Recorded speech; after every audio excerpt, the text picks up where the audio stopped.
this video, I will show you how to add a drop-down menu in Elementor. Let's get started. So as of right now, I only have this case. So this is what it looks like. They don't have any drop-down. So in order to add a drop-down, we need to actually swipe some items to the right. So for example, in this case, the summer category, I'll swipe this to the right until it's indented like this. And also do the same right here on this shop page, as well right here on our uncategorized page. As you can see, they have been added right here as a sub item. Now head over and click on the save menu right here in order to save all your progress. Once you have saved this, head over right here again and then refresh your actual site.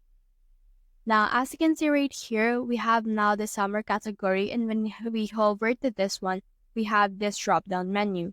Now we can also click on this right here in order to edit it with Elementor right here.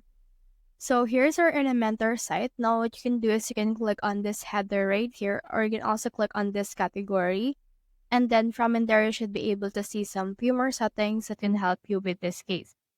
As you can see, the header that is actually a drop-down menu has also been added in this case.